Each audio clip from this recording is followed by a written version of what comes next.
अस्सलाम वालेकुम। Second year biology and topic is skeletal system. इस सेकेंड ईयर बायोलॉजी सब्जेक्ट है हमारा और स्केलेटल सिस्टम हम इसमें स्टडी कर रहे हैं। लास्ट प्रीवियस लेक्चर में हमने स्केलेटल सिस्टम की डेफिनेशन को डिफ़ाइन किया था, हमने इसको अंडरस्टैंड किया था। इस लेक्चर में हम स्केलेटल सिस्टम की टाइप्स देखेंगे। स्केलेटल सिस्टम की 3 टाइप्स हैं। Number 1 hydrostatic skeleton, number 2 exoskeleton and number 3 endoskeleton. ठीक है, ये 3 टाइप्स हैं। स्केलेटल सिस्टम की 3 टाइप्स हैं, hydrostatic skeleton, exoskeleton and endoskeleton. अच्छा, आज की इस वीडियो में जो इसमें टाइप स्टडी कर रहे हैं हम, वो है हाइड्रोस्टेटिक स्केलेटन। हाइड्रोस्टेटिक स्केलेटन जो है सर्टेन इनवर्टिब्रेट्स में एंडोस्केलेटन नहीं होता। एंडोस्केलेटन का मतलब क्या है कि स्केलेटन इनसाइड द बॉडी के अंदर स्केलेटन नहीं होता सर्टेन इनवर्टिब्रेट्स में। बॉडी फ्लूइड प्रेजेंट होता है, उसके बदले में क्या होता है, बॉडी फ्लूइड मौजूद होता है। ये बॉडी फ्लूइड जो है ये बॉडी को स्ट्रॉन्ग बनाता है। ना सिर्फ ये बॉडी को स्ट्रॉन्ग बनाता है बल्कि ये फ्लूइड जो है ये प्रेशर एक्सर्ट करता है, बॉडी में प्रेशर को एक्सर्ट करता है। और प्रेशर एक्सर्ट करने से क्या होता है कि बॉडी में जो प्रेशर एक्सर्ट होता है उस प्रेशर को हम कहते हैं हाइड्रोस्टेटिक प्रेशर। वो प्रेशर जो हाइड्रोस्टेटिक स्केलेटन की वजह से डेवलप होता है उसको हम कहते हैं हाइड्रोस्टेटिक प्रेशर, और या इसको हम हाइड्रोस्टेटिक स्केलेटन भी कहते हैं। इसकी वजह से क्या होता है कि बॉडी जो है वो अपनी ओरिजिनल पोजीशन में रहती है, keeps body in its original position. और ये हाइड्रोस्टेटिक स्केलेटन जो है ये लोकोमोशन में भी हेल्प करता है, लोकोमोशन यानी मूवमेंट में भी हेल्प करता है। इसी को ही मैं अभी दोबारा से बता देती हूँ कि स्केलेटल सिस्टम जो है, स्केलेटल सिस्टम 3 टाइप का है, हाइड्रोस्टेटिक स्केलेटन, एक्सोस्केलेटन और एंडोस्केलेटन। और आज की जो हमारी वीडियो है उसमें, आज का जो हमारा लेक्चर है उसमें हम हाइड्रोस्टेटिक स्केलेटन को हम अंडरस्टैंड कर रहे हैं। हाइड्रोस्टेटिक स्केलेटन जो है सर्टेन इनवर्टिब्रेट्स में एंडोस्केलेटन नहीं होता। एंडो मीन्स इनसाइड, बॉडी के इनसाइड जो है वो स्केलेटन नहीं होता। बॉडी फ्लूइड जो है उसके बदले में बॉडी फ्लूइड मौजूद होता है। Instead of endoskeleton body fluid is present. ये बॉडी फ्लूइड जो है ये ना सिर्फ बॉडी को स्ट्रॉन्ग बनाता है बल्कि प्रेशर एक्सर्ट करता है। इस प्रेशर को हम हाइड्रोस्टेटिक प्रेशर कहते हैं या इसी को हम हाइड्रोस्टेटिक स्केलेटन कहते हैं। ये बॉडी को ओरिजिनल पोजीशन में रखता है, बॉडी को स्ट्रॉन्ग बनाता है, बॉडी को ओरिजिनल पोजीशन में रखता है और लोकोमोशन में हेल्प करता है। अच्छा, इसके बाद अब हम ये समझ लेते हैं कि इन सर्टेन इनवर्टिब्रेट्स में जो बॉडी कैविटी होती है, सर्टेन इनवर्टिब्रेट्स में जो बॉडी कैविटी होती है इसमें वो फिल्ड होती है फ्लूइड से। ठीक है, उसी फ्लूइड को हम हाइड्रोस्टेटिक फ्लूइड कह रहे हैं, या हाइड्रोस्टेट जो प्रेशर एक्सर्ट करता है उसको हम हाइड्रोस्टेटिक प्रेशर कह रहे हैं। या जो स्केलेटन ये फॉर्म कर रहा है उसे हम, जो एक हार्डनेस प्रोड्यूस कर रहा है उसे हम हाइड्रोस्टेटिक स्केलेटन कह रहे हैं। और बॉडी कैविटी के अराउंड में क्या होता है, सर्कुलर मसल्स होते हैं और लॉन्गिट्यूडनल मसल्स होते हैं।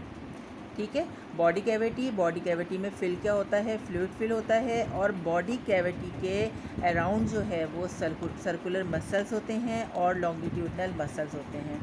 अच्छा, मूवमेंट किस तरह से होती है इनके अंदर कि सर्कुलर मसल्स जो हैं जब ये कॉन्ट्रैक्ट होते हैं, सर्कुलर मसल्स जब ये कॉन्ट्रैक्ट होते हैं तो ये फ्लूइड के ऊपर प्रेशर डेवलप करते हैं। ठीक है, जब सर्कुलर मसल्स जो हैं वो यहाँ पे मैं थोड़ा सा बना के बताती हूँ कि जैसे ये सर्कुलर, ये बॉडी है, ठीक है, ये इनसाइड द बॉडी है, ये सर्कुलर, ये यहाँ पे ये वाले क्या है, ये सर्कुलर मसल्स हैं। ये सर्कुलर मसल्स हैं, और साथ में क्या है यहाँ पे लॉन्गिट्यूडनल मसल्स हैं। ये सर्कुलर मसल्स जब कॉन्ट्रैक्ट होते हैं तो ये इसके दरमियान में जो ये फ्लूइड भरा हुआ है इसके ऊपर क्या कर रहे हैं, प्रेशर डेवलप कर रहे हैं, इस फ्लूइड के ऊपर प्रेशर डेवलप कर रहे हैं। इसकी वजह से क्या होता है कि बॉडी जो है, प्रेशर जब डेवलप होता है तो बॉडी जो है वो इलोंगेट होती है और हार्ड होती है, बॉडी इलोंगेट होती है और बॉडी हार्ड होती है, और सिटाई जो है वो सॉइल से फ्री हो जाते हैं। सिटाई क्या है, सिटाई अपेंडेजेस हैं जो कि बॉडी स्ट्रक्चर से अराइज होती हैं, बॉडी स्ट्रक्चर से सर्टेन इनवर्टिब्रेट्स के बॉडी स्ट्रक्चर से अपेंडेजेस जो हैं वो अराइज होती हैं, जो कि स्मॉल होती हैं, रॉड शेप होती हैं और हार्ड होती हैं। ये अपेंडेजेस जो हैं ये सिटाई कहलाती हैं। ये सिटाई जो हैं ये फ्री हो जाती हैं, सॉइल से फ्री हो जाती हैं, यानी ये अटैच रखती हैं एनिमल की बॉडी को, सॉइल से अटैच रखती हैं। जब ये फ्री हो जाएंगी तो बॉडी जो है वो फॉरवर्ड मूव करेगी। ठीक है, जब ये फ्री हो जाएंगी तो बॉडी फॉरवर्ड मूव करेगी। ठीक है, इसको मैं अब एक दफ़ा और बता देती हूँ कि बॉडी कैविटी जो है, बॉडी कैविटी फिल होती है फ्लूइड से, बॉडी कैविटी फिल्ड होती है फ्लूइड से, और बॉडी कैविटी के सराउंड में दो टाइप के मसल्स होते हैं, एक सर्कुलर मसल्स होते हैं और एक लॉन्गिट्यूडनल मसल्स होते हैं। पहले हम सर्कुलर मसल्स के बारे में बता रहे हैं कि जब सर्कुलर मसल्स कॉन्ट्रैक्ट होते हैं तो जब ये सर्कुलर मसल्स कॉन्ट्रैक्ट होते हैं तो इनकी कॉन्ट्रैक्शन जो है वो फ्लूइड के ऊपर प्रेशर क्रिएट करती है। इस प्रेशर की वजह से क्या होता है कि बॉडी जो है वो इलोंगेट होती है और हार्ड होती है। ना सिर्फ एक तो बॉडी जो है वो सर्कुलर मसल की कॉन्ट्रैक्शन से इलोंगेट हो रही है और हार्ड हो रही है, इसके साथ साथ एक और स्टेप क्या होता है कि सिटाई जो हैं वो सॉइल से फ्री हो जाते हैं। जो सिटाई बॉडी को अटैच रखते हैं सॉइल के साथ, ये सिटाई फ्री हो जाते हैं और यानी कि सॉइल को ये छोड़ देते हैं जी। और सिटाई क्या होते हैं, बॉडी स्ट्रक्चर में कुछ अपेंडेजेस हैं, अपेंडेजेस होती हैं बॉडी स्ट्रक्चर में जो कि स्मॉल होती हैं, रॉड शेप होती हैं और हार्ड होती हैं। इनकी मदद से जो बॉडी है वो सॉइल से अटैच होती है। जब ये सिटाई फ्री होते हैं तो उसकी वजह से क्या होता है, बॉडी जो है वो फॉरवर्ड मूव करती है, बॉडी फॉरवर्ड मूव करती है।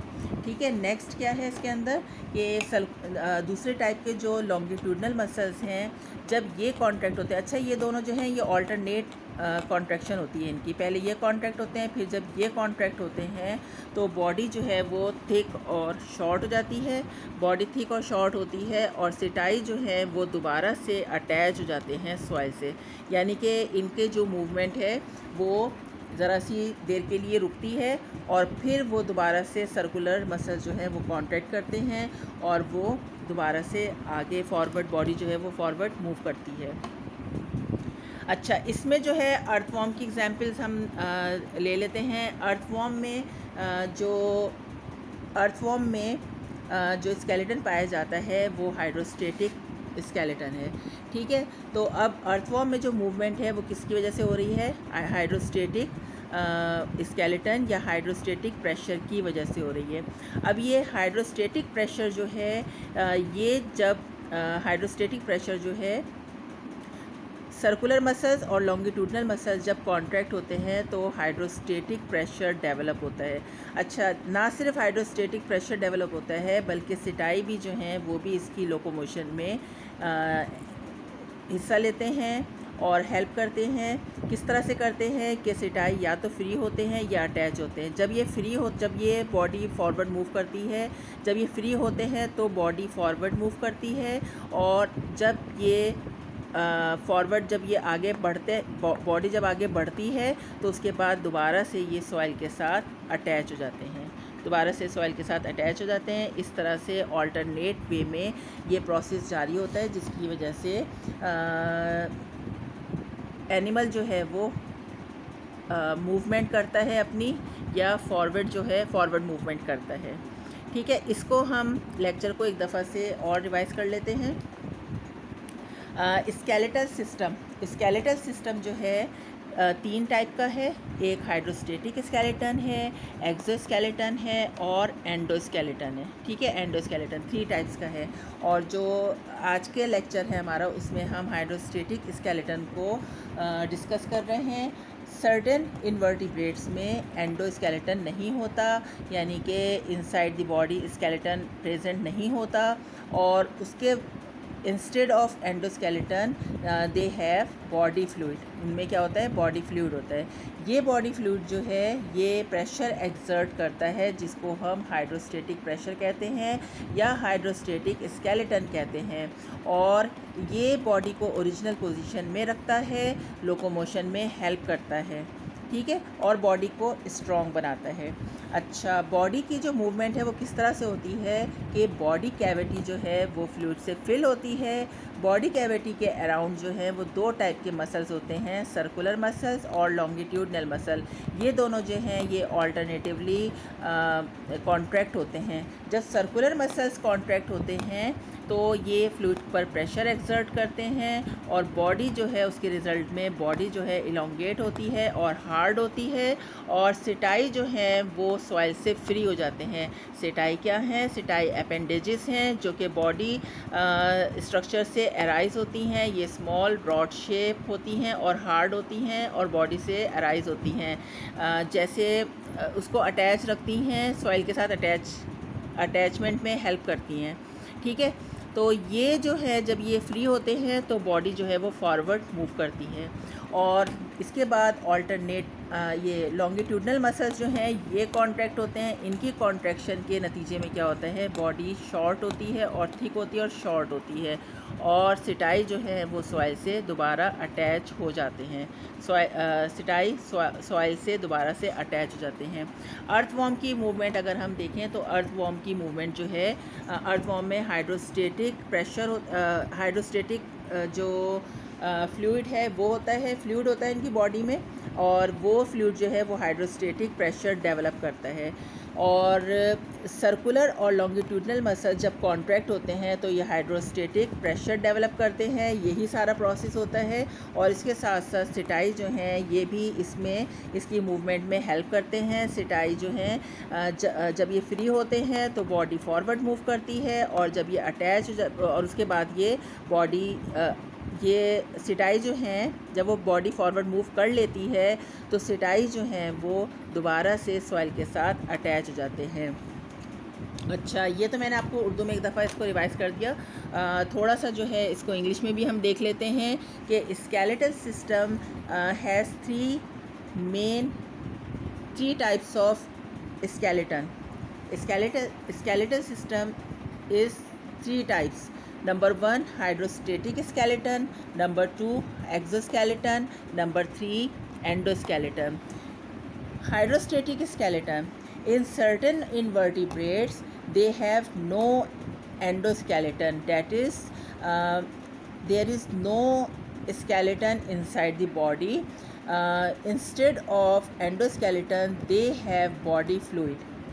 Body fluid is present inside the body, which makes body strong, and this fluid exert pressure which is called hydrostatic pressure or hydrostatic skeleton. Hydrostatic skeleton keeps the body in its original position, and it helps in locomotion. Locomotion में भी ये help करता है. Body cavity filled by fluid. Body cavity, around the body cavity there are circular muscles and longitudinal muscle which take part in locomotion. When circular muscle contract they exert pressure on fluid and body becomes elongated and hard. Setae free from soil and help body move forward, help in the movement of body forward. ठीक है. Longitudinal muscle, when longitudinal muscles contract, body becomes thick and short, and setae again attached to the soil. What are setae? Setae are appendages from body structure. They are small, rod shaped and hard, which helps in locomotion and attachment to the soil. In earthworm, there is hydrostatic skeleton present. In earthworm, hydrostatic skeleton is present when circular and longitudinal muscles contract, hydrostatic pressure develop, and setae also help in the movement. When setae free, body moves forward, and after the forward movement of body, setae again attach to the soil. Okay, that's all from today's lecture. Thank you.